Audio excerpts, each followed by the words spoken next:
온라인 셀러가 세금 감면을 받을 수 있는 방법이 있을까요? 새는 세금을 막자. 기타 창업에 대해서 50%에서 100% 감면이 5년 동안. 그 외에도 그거 진짜 꽤 많이 해주던데요? 많이 해줍니다. 언제쯤 일반 사업자에서 법인 사업자로 전환하는 게 맞을까요? 한 소득이 한 정도 되면 월소득이요? 아니요, 연소득. 연소득이요? 네. 이 법인 돈으로 나도 안전한 자산이라도 한번 넣어보고 싶다. 어떠한 투자도 사실 가능하죠.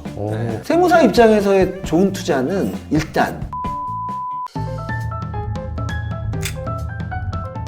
네, 안녕하세요. 투트랙입니다. 자, 많은 분들이 세무 관련된 이슈를 찾아보시는 분들이 계신데, 그래서 저희가 요즘에 유튜브 쪽에서 가장 핫한 염지훈 세무사님을 모시게 되었습니다. 박수! 일단 본인 소개 부탁드리고, 또 네. 유튜브도 운영하고 계시잖아요. 네, 그것도 좀 맞습니다. 같이 얘기해 주세요. 네. 안녕하세요. 저는 국세청에서 22년간 근무하고 작년 9월에 이제 개업을 한 세무사고요. 현재 국세청 아는 형이라는 유튜브 채널을 제가 운영하고 있고요. 거기에 또 고정 출연하고 있습니다. 그리고 또한 제 생업이죠. 가연세무법인 대표 세무사를 맡고 있는 염지훈 세무사입니다. 세무사님, 네. 세무사님 운영하시는 유튜버들 중에서는 네. 가장 구독자가 많은 걸로 더 잘하시는 분들도 있는데 거의 탑 클래스던데요. 네네. 근데 저는 그렇게 생각해요. 네. 되게 딱딱한 세무를 부드럽게, 재밌게, 친근하게 그 유튜브 이름처럼 아는 형 이렇게 한 게 아닌가 싶은 네, 생각이 네. 들어요. 오늘도 또 좋은 네. 이야기 많이 해줄 거라 기대하면서 자, 저희가 준비해온 질문들을 하나씩 드려보도록 하겠습니다. 네. 자, 현재 네. 어떤 일을 하고 계시는지 그리고 관련된 일을 얼마나 하셨는지 네. 예. 그리고 세무사는 주로 어떤 일을 하는 건지 좀 네. 이야기해 주세요. 지금 제가 하는 일은 주로 상속증여 양도, 그 다음에 세무조사와 관련된 대행 업무를 주로 하고 있고요. 그 외에도 사업자 등록부터 부가세, 소득세, 법인세, 각종 신고 업무를 수행하고 있습니다. 제가 뭐 아까 말씀드렸다시피 국세청에서 22년 근무하고 현재는 작년 9월에 개업해서 이제 2년차 세무사입니다. 그래도 그동안 참 많은 일을 했고요. 그리고 이제 세무사라는 직업은 우리 사업을 하시는 분들께 조금이라도 그 세무서와 국세청 관리를 줄여주고 그들이 하는 세무서 업무의 모든 업무를 다 대행하는 그런 직업이다. 뭐 그렇게 말씀드리고 싶습니다. 자, 저희 채널은요, 네. 온라인 1인 셀러분들이 정말 제일 많이 구독해 주고 계세요. 네. 1인 사업가들이 꼭 알고 있어야 할 세금에는 어떤 것들이 있을까요? 1인 사업가들이 반드시 알아야 될 특정 세목이 따로 있다고는 제가 보지 않고요. 그 일정, 세무도 일정이 있어요. 1년 스케줄. 요거 짧게 말씀드리면 부가세 1월하고 7월에 신고해야죠. 중간에 부가세 예정 고지가 있어요. 4월, 10월에. 소득세는 이제 5월에 소득세 신고를 하고, 그래서 성실신고 확인 대상자는 6월에까지 신고해도 되고요. 그리고 중간에 11월에 그게 중간 예납이라는 게 있어요. 네. 법인세도 마찬가지죠. 3월에 법인세 신고, 8월에 또 중간 예납이 있고요. 직원이 있으면 직원의 원천세 신고를 매월 해야죠. 매월 하는데 원천세 신고만 있는 게 아니라 또 4대 보험 업무가 있다 보니까 그 일이 또 보통이 아니죠. 근데 직접 하든 직접 하지 않든 이 세금 스케줄 요건 알고 있어야죠. 그래야 신고와 납부를 놓치지 않고 쭉 이어나가야 되는 그런 대표님들은 요 스케줄은 정확하게 좀 알고 있자 이런 말씀 드리고 싶습니다. 네. 어쨌든 그런 것들을 좀 잘 챙기기 위해서는 네네. 1인 셀러들 네. 꼭 챙겨야 할 것들은 무엇이 있을까요? 꼭 챙겨야 될 거를 좀 크게 말씀드리면 일단 매출과 매입으로 나눠서 말씀드릴게요. 매출 측면에서는 우리가 이제 신용카드 매출에 대해서는 우리 잘 집계가 돼요. 잘 집계가 되고 돈도 웬만하면 잘 들어오죠. 근데 이제 세금계산서 발행과 현금영수증 발행이 수반되는 그 매출들 그거는요 세금계산서도 잘 발행해야 되고 현금영수증도 잘 발행해야 되고 그 돈이 실제로 잘 들어오는지도 체크해야죠. 그 두 개가 딱딱 맞아 떨어져야 되고요. 매입을 말씀드리면 그러니까 매입도 신용카드 매입은 우리가 홈택스에 카드 등록만 하면 그 집계가 잘 된다. 근데 돈은 줬는데 세금계산서가 안 들어온다든가 현금영수증 지출증빙 안 들어오면 일명 누락, 빵꾸가 나는 거죠. 네. 그런 경우는 만약에 이 세금계산 늦게 받거나 늦게 받으면 가산세가 또 있어요. 그리고 아예 가세 기간을 달리해서 받으면 내가 부담한 매입세액을 공제받지 못하는 경우도 발생할 수 있으니까 이러한 지출중빙을 꼼꼼하게 그때그때 챙기는 거 이게 또 중요하다고 생각됩니다. 그러면은 이제 비용 관련된 내용도 좀 말씀해 주셨는데요. 뭐 네. 통신비, 렌탈비, 경조사 지출비 등등 이런 부분들도 1인 사업가들도 경비로 지출할 수 있는 부분이 있을까요? 그렇죠. 네. 뭐 그것만 있는 건 아니겠죠. 각종 수수료, 광고비 이런 것들이 다 업무하고 관련된다면 그 업무하고 관련해서 지출중빙만 잘 받는다면 우리가 부가세, 매입세액 공제도 받을 수 있고 소득세, 필요경비도 다 인정받을 수 있는 것들이죠. 근데 이제 좀 애매한 게 경조사비죠. 결혼, 그다음에 이제 부고 이런 알림이 오잖아요. 네네. 알림이 오면 요거를 잘 캡처해 놓는다. 보통 요즘 핸드폰으로 오니까 증빙은 갖출 수 있죠. 그러면 저는 일단 경조 화환을 좀 보내는 편이거든요. 구세청 아는 형 딱 찍어서 좀 보내는데 그렇게 되면 이제 계산서나 또는 이제 신용카드를 하게 되면 그 증빙이 있어요. 네. 그거는 일단 증빙 확보. 근데 우리가 이제 현금으로 나가는 거. 네. 통장으로 직접 그냥 보내는 경우도 있어요. 계좌번호가 찍혀 있는 경우 현금을 인출해서 직접 가서 주는 경우도 많죠. 그러니까 20만 원까지는 회계 처리를 그렇게 하고 저 같은 경우는 거기다 이름을 써놓는 편이에요. 기재를 해놓으면 그 누가 부인할 수 있겠어요. 근데 물론 접대비 한도 내에서 문제가 없다. 총 접대비는요 1년에 중소기업자 네. 3,600이 기본입니다. 저 같은 경우는 네네. 혹시 이런 것도 되나요? 뭐 유튜브에 출연을 하는데 맨날 똑같은 옷만 입고 나갈 수는 없잖아요. 옷. 예, 의류를 좀 사거나 네. 아니면은 지저분한 머리로 계속 나갈 수는 없잖아요. 그런 거라든가 네. 강의를 하러 갔는데 지방이에요. 그럼 지방에 숙소를 끈다거나 뭐 아니면 저는 또 해외로 출장도 자주 가는 편인데 해외에서 갔던 것들이나 이런 것들은 다 어디까지 들어갈 수 있을까요? 일단 해외 간 거 근데 업무와 관련해서 갔다면 그 증빙 갖춰 놓으시면 될 것 같고요. 네. 그 다음에 아까 또 우리 지방에 무슨 강의 때문에 갔다라는 증빙을 적요란에다가 또 좀 해놓으면 매출하고의 관련성을 입증하는 거죠. 근데 이제 아까 말씀하신 게 이제 의류를 사거나. 이 옷은 될 것 같아요. 오늘 입고 나오셨기 때문에 네. 제가 봤을 때는 좀 되지 않을까. 웬만큼 다 입고 나오면 다 된다. 그러니까 그것도 아니죠. 아니 저는 제가 저희 뭐 세무 공무원들도 보고 있을 텐데 뭐라고 예. 하실 수도 있을지 모르겠지만 저는 옷 정도는 된다라고 네. 저는 봅니다. 머리는요? 머리 이발하는 거. 저는 용기 있게 말하라고 그러면 저 일주일 중에 7일 일하거든요. 예. 7일 일하면서 잠잘 때 빼고는 계속 제가 하는 일이죠 다. 네. 네. 대부분의 시간을 이 머리로 돈 벌잖아요. 네. 그러면 이것도 영업수단이죠. 예. 저는 된다고 봅니다. 예. 우리의 직업 특성상 네. 가능하다. 예. 그러면 그 회사들의 임원들의 그 자동차가 나오는 거는 비용 처리도 되잖아요. 그렇죠. 예, 근데 이제 그런 업무 것도- 관련성을 가지고 네. 그분들은 차량 운행일지 다 쓰거든요. 아. 네. 이 모든 일에 증빙만 이- 있으면? 증빙 내지는 업무 관련성이죠. 출퇴근이다. 가능할 수 그렇죠. 있죠. 그거 다 기재해야죠. 그러니까 업무 관련하면서도 적정해야죠. 그러면 이제 저희 채널을 보시는 분들 중에서는 아직 네. 1인 사업가이기 때문에 직원을 고용하지 않고 있어요. 네. 그래서 자기 집에서 사무실처럼 사용을 하고 있을 텐데 네. 이제 월세라든가 반전세라든가 뭐 월세. 오피스텔에 사시는 분들 많으시잖아요. 그런 분들은 과연 매달 나가는 이 비용을 비용 처리를 할 수가 있을까요? 그러니까 원래 자기가 살던 집이었어요. 이 사업을 하기 전에 자기 집이었어요.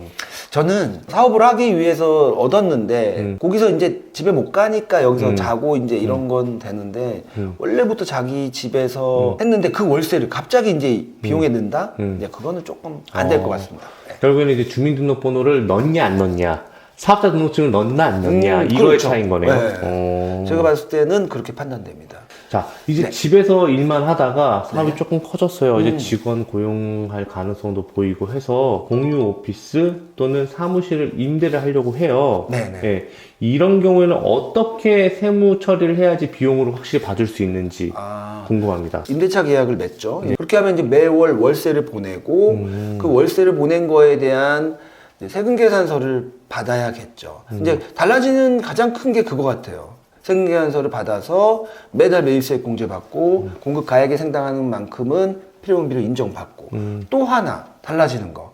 사무실을 얻으면 그래도 페인트 칠이라도 해야 되잖아요. 네, 인테리어. 인테리어. 이제 그 인테리어 비용은 한 번에 인정 못 받고 보통 우리가 이제 감가상각 대상 자산으로 해서 5년 상각. 5년 일반적으로 상각에? 이제 뭐 업종별이 있는데 이제 5년 상각 정도로 해서 60개월 상각하는 거. 네, 맞습니다. 돈은 한 번에 나갔는데 그 경비는 한 5년으로 쪼개서 그렇게 필요 경비를 인정받을 수 있습니다. 그러면 이제 공유 오피스라든가 이제 사무실 실제로 임대했을 경우에는 그때는 이제 인터넷도 새로 해야 되고 맞습니다. 정수기도 뭐 네. 렌탈할 수도 있는 거고 이런 것들 전부 다 사업자 명의로 등록을 해놓고 세금 계산서를 발급받으면 다 처리가 가능하다. 맞습니다. 지금 말씀하신 거 제가 다 들어봤는데 다 업무 관련성이 충분하죠. 충분히 그리고 있죠. 그 돈 다 적정할 걸로 보여지는 것들만 하셨어요. 그거는 근데 감가상각 적용이 안 되죠. 그것도 인테리어는 아니니까. 인테리어는 아니라 하더라도 이제 금액 기준 뭐 하나당 뭐 100만 원이라든가 그러니까 냉장고가 얼마 안 되는 것도 있지만 뭐 얼마 크지 않은 것만 50리터 정도짜리라고 한다. 그런 것들은 그냥 소모품으로 감가상각이 안 하고 그냥 한 번에 병비가 인정되는 것도 있고 또 기준점이 있는데 제가 예, 그런 거 같은 경우는 사업을 위해서 산 거잖아요. 네네. 그러면 매입세 공제를 받을 수 있나요? 맞습니다. 그러면은 국세청에 등록한 사업자 등록카드로 사더라도 받을 수 있습니다. 받을 수 있어요? 네. 오. 근데 만약에 한창 써버리고 이거 보고 등록을 했어요. 소급 안 안 되죠? 떠요. 안 떠요. 안 뜨지만 우리가 개별 건으로 입력할 수 있어요. 그러면 이거는요? 네. 사업자 등록증을 내기 전에 이제 뭔가 사업을 하기 위해서 준비를 했어요. 근데 막 썼어. 그리고 난 사업자 등록증을 딱 등록을 했어. 그러면은 사업자 등록증 들어가기 전에 쓴 썼던 것들 네, 뭐 TV, 냉장고, 부분적으로 됩니다. 책상 이런 거 안 그러니까 되는 예를 거 들면 아니에요? 사업자 등록을 부가세 신고 기간 전에 1월 달. 1월 뭐 한 20일 날 사업자 등록을 냈다. 그러면 앞에 것들 우리가 매입세 공제 받을 수 있는 제도가 있습니다. 여러분 이거 진짜 중요한 게 10%가 그냥 빠져버리는 거예요. 여러분 내일 부가세에서 그리고 매출이 없으면 환급도 받을 수 있는 부분인 거잖아요. 맞아요. 자 여기서 잠깐 네. 다른 질문 하나 네네. 여쭤볼게요. 어떤 업체에서 계약하던 중간에 현금 또는 계좌 이체로 돈을 보내달라고 했어요. 그리고 그거에 대한 증빙은 좀 남기기가 어려웠고 그런 경우에는 어떻게 비용 처리를 할까요? 그쪽에 세금계산서를 받은 거하고 똑같은 효과를 올릴 수가 있는 게 그하고 나하고 맺은 계약서를 내 관할 세무서에 제출을 하면 매입자가 발행해라. 매입자 발행 세금계산서 제도라는 게 있어요. 저는 그런 제도가 있는 건 처음 들었어요. 매입자 발행 세금계산서. 매입자 발행 세금계산서가 있다는 걸 처음 알았어요. 그러면 대표님 이거 하나만 좀 네네. 응용 사례인데요. 네네. 만약에 이제 물건 발주 계약을 맺었어요. 네. 5천만 원을 줬어요. 근데 그 업체가 도산을 해버렸어요. 혹은 그 업체가 물건 인도 시점에 저희한테 세금계산서 발행해 준다고 했는데 그 회사가 중간에 연락이 안 되고 사라지고 그래서 세금계산서 발행해 줄 수도 없고 물건을 받아야지 해주는데 뭐 세금계산서도 안 해주고 이 경우는 매입자 세금계산서가 발행이 되는 건가요? 저 안 될 것 같습니다. 왜냐하면 지금 물건이 실제로 인도가 안 됐어요. 예. 이거는 이제 소송각입니다.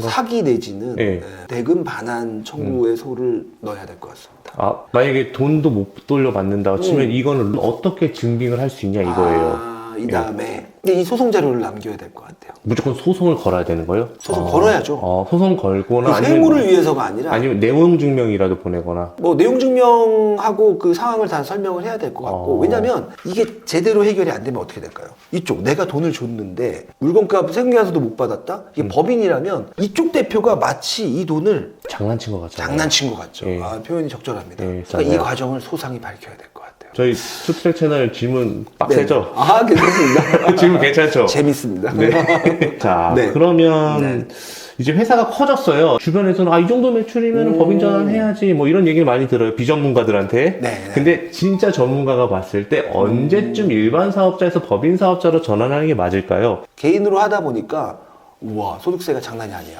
6%에서 45%, 지방소득세까지 합하면 6.6%에서 49.5%. 거기다가 건강보험료 그런 부담까지 있죠. 그래서 이렇게 조금 소득이 올라가고 세금이 많아지면 법인으로 전환할까라고 생각하죠. 그렇게 생각하는 이유는 법인세율은 9.9%에서 26.4% 지방소득세까지. 그러니까 최고세율 기준으로 한 반 정도 되죠. 그리고 혜택도 많잖아요. 네. 그렇죠. 그래서 법인으로 전환을 하려고 하시는 분들 대부분 소득이 한 1억 정도 되면 전환해야겠다. 장난 아니다. 월소득 1억이요? 네. 아니요. 연소득. 연소득이요? 네. 저는 근로소득자로 돼 있으니까 법인의 근로소득자로 돼 있으니까 이게 소득도 고르고 그리고 각종 세금이나 이런 것도 좀 골라요. 그러니까 제가 법인으로 많이 벌어도 제가 갖고 가는 돈은 정해놓고 거기에 따른 세금을 내니까 세금 많이 안 내는 것 같죠. 남는 돈은 이제 좀 2년 그럼 쌓이는데 법인의 장점은 이렇게 세금을 타이밍을 조절할 수 있고 한 방에 많이 번다고 해서 소득세가 확 올라가지 않죠. 나는 급여로 갖고 가니까. 여기 이제 법인의 장점이라면 밸런싱. 네, 밸런싱이 가능하죠. 개인은 운이 좋을 때 확 벌었을 때 확 그에 대한 돼가고. 세금이 확 돼가죠. 그러니까 법인의 장점이 그건데 법인의 단점을 하나 말씀드리면 법인은 여기서 돈을 또 마음대로 빼올 수가 없어요. 이게 내 돈이 아니고 법인 돈이죠. 그렇죠. 법으로 만들어진 사람의 돈. 그렇죠. 자, 여기서 그러면 이제 투수액 채널의 또 질문인데요. 네. 보통 이제 일반 사업자를 하다가 네. 법인으로 전환을 해야 하나요? 아니면 법인을 신규로 세워야 하나요? 자, 여기서 세무사의 관점이 아니라 네. 사업자, 셀러의 입장에서 이야기 좀 어떤 게 더 유리한가요? 저는 기존에 하던 게 있다면 굳이 폐업하고 개인을 법인을 또 설립한다든가 뭐가 더 유리하냐라고 딱 얘기하기는 좀 그렇다. 그러나 업력이 유지가 되잖아요. 개인에서 법인으로 전환이 되면 업력이 유지가 되고 이 다음에 잘 돼갖고 가업상속공제 같은 거를 또 할 수도 있거든요. 이제 그런 거를 할 때 이 개인으로서의 기간과 법인으로서의 기간을 어느 정도 같이 인정해주고 거래처에도 우리가 완전히 새로운 법인이라기보다는 그 개인이 법인으로 전환됐다 이렇게 또 말할 수도 있고요. 길게 보면 오히려 법인 오히려 전환이 유리할 수 수 있다. 아, 그리고 또 하나 여쭤볼 게 있는데요. 네. 제가 만약에 일반 사업자를 해서 만약에 영업권 평가를 받았는데 6억이 나왔어요. 네. 6억 정도가 나왔어요. 근데 제 6억의 자산 평가 받은 것을 재고를 그대로 와이프한테 줄 수 있어요? 그 증여다 이거죠. 네. 증여해갖고 증여공제 6억을 활용한다? 네. 10년 이내에 다른 증여가 없다면 6억이라는 증여공제를 활용할 수 있다. 왜 제가 그 얘기를 들었냐면요. 네. 쿠팡이나 스마트 스토어나 네. 계정이 내 이름으로 등록된 계정이 한번 날아가잖아요. 네. 그러면 영원히 제 이름으로 새로운 계정을 만들 수가 없어요. 그럼 좀 배우자를 활용해야 되네요. 활용을 해야 돼요. 네. 그럼 좀 추가적인 질문인데, 이건 네네. 다른 질문인데요. 만약에 공동사업으로 진행하게 되면 대표자가 2명이잖아요. 네. 뭐 일반 사업자라 하더라도 대표자가 2명이면 공동재산이잖아요. 맞습니다. 그러면은 이게 세금이 두 사람한테 동시에 납부가 될 텐데, 이건 어떤 식으로, 이것도 절세로 볼 수 있을까요? 공동사업이라는 게? 절세로 볼 수 있습니다. 제가 아까 소득세 한 사람이 하면 6%에서 45%의 소득세율을 한 사람이 다 내야 되죠. 초과 누진세율 구조상 소득이 예를 들면 3억이다. 그럼 3억에 해당되는 좀 더 높은 세율을 맞을 텐데 2명으로 나눠서 한다면 1억 5천씩 그러면 좀 더 낮은 세율을 받을 수 있습니다. 그렇게 해서 만약에 소득세 신고를 할 때는 3억이다. 그러면 그 3억이라는 거를 그 중에 대표 사업자로 경비를 계산하는 거죠. 매출이 10억이고 필요경비가 7억이면 3억이 소득인데 5대5, 만약에 손익분배 비율이 5대5라면 1억 5천씩 나눠서. 근데 이 사람들한테 각자 또 다른 소득이 있을 수도 있잖아요. 기타 소득도 있을 수 있고 이자 배당. 그러면 각자 그런 것들을 합해서 이 사람도 소득세 신고, 이 사람도 소득세 신고. 그렇게 신고가 들어갑니다. 신기하다. 그럼 어쨌든 간에 3억, 만약에 예를 들어 3억의 구간대가 46%라고 한다면, 네. 1억 5천은 구간대가 낮으니까 이익은 확실히 많네요. 예. 3억이 이제 예를 들면 38%인가 그럴 거예요. 그러면 1억 5천이다. 그러면 뭐 예를 들면 35%다. 그런데 3%밖에 차이가 안 나는 것 같은데 둘 다 누진이죠? 누진이기 때문에 밑에서부터 올라오기 때문에 차이가 많이 나죠? 분명히 줄어드는 효과가 있습니다.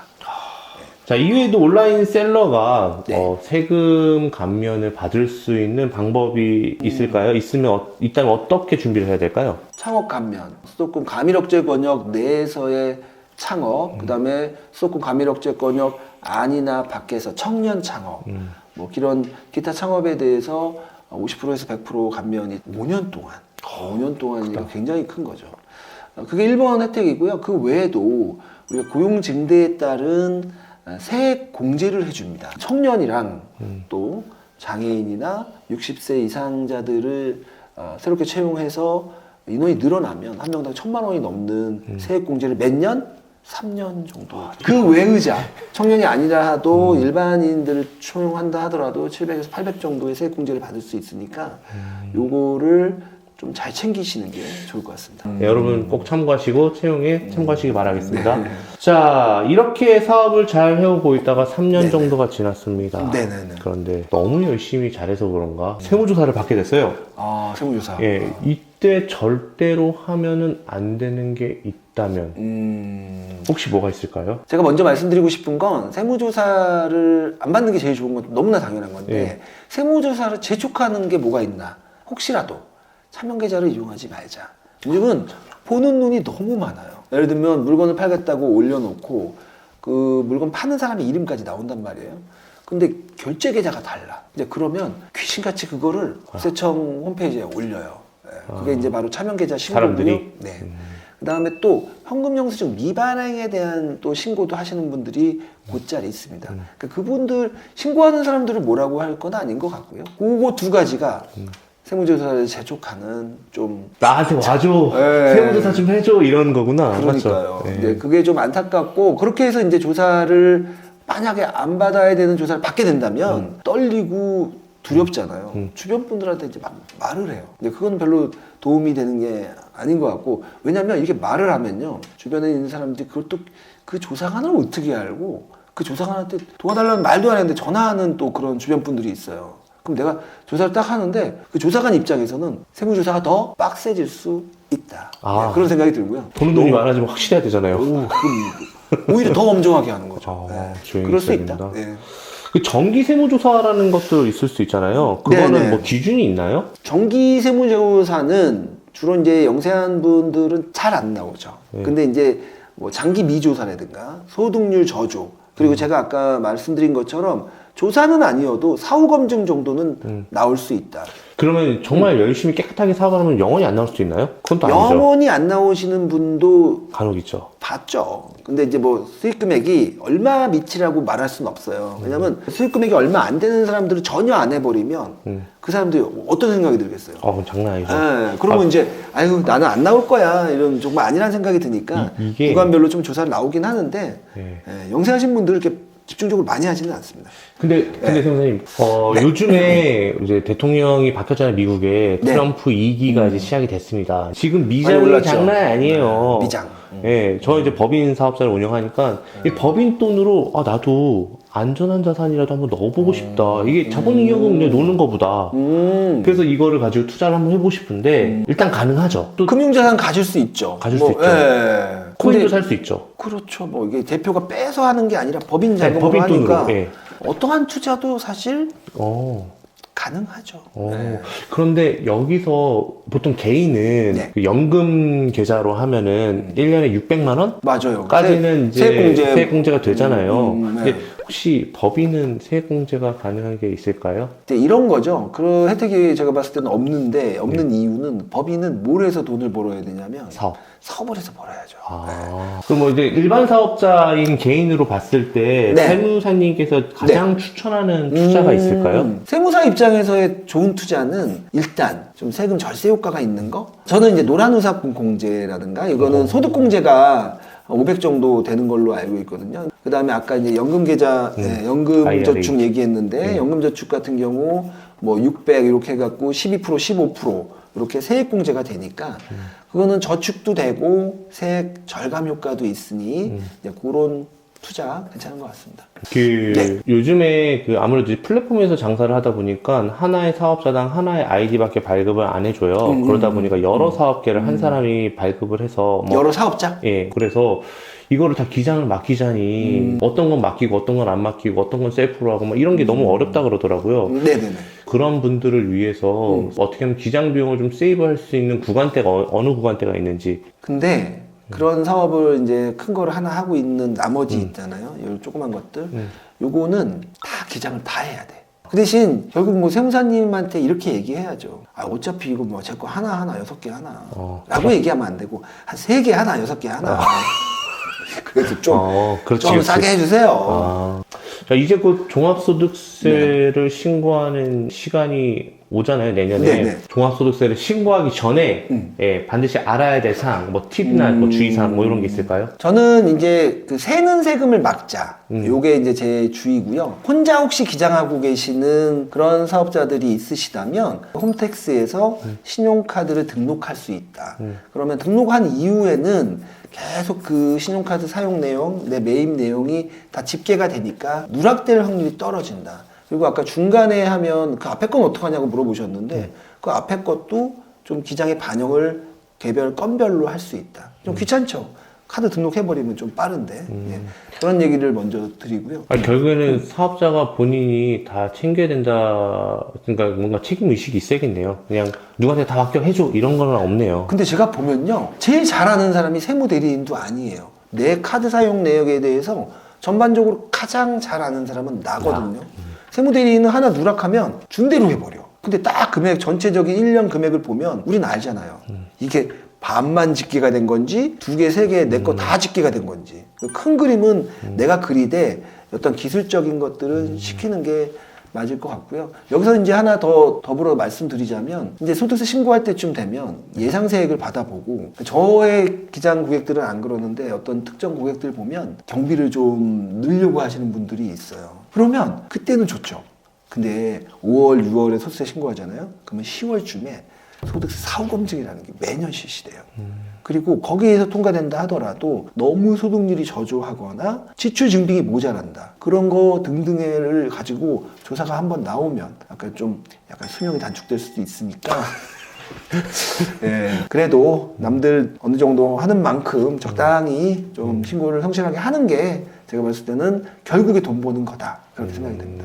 네. 제한된 시간 내에서 이야기하다 보니까 제가 준비한 내용들이 여러분들의 다 필요한 내용인지는 잘은 모르겠어요. 그래서 세무사님 유튜브 국세청 아는 형에 들어가셔서 네. 또 검색을 또 안에서도 할 수 있잖아요. 네, 맞습니다. 그리고 또 뭐 커뮤니티를 통해서 궁금한 거 있으면 여쭤보셔도 되고 네. 그리고 대표님께서 이게 책을 이렇게 저희 회사에 선물로 주셨어요. 네네. 그래서 여러분들께 이 책을 선물로 드리고자 하는데 댓글로 감상평을 잠깐 써주시면 어우. 저희가 그분들을 추첨을 해서 10분을 네. 보내드리도록 하겠습니다. 네. 책 간단하게 좀 소개 좀 해주세요. 아, 그럴까요?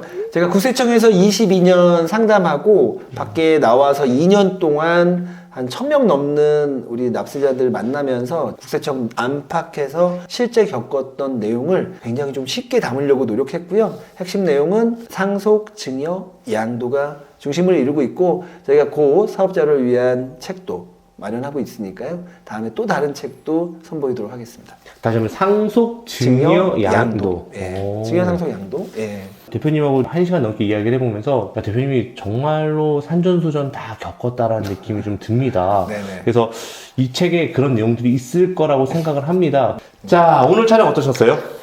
너무 좀 즐겁게 즐겁게 했고요. 우리 네. 구독자님들을 이렇게라도 만날 수 있어서 대단히 영광이고 네.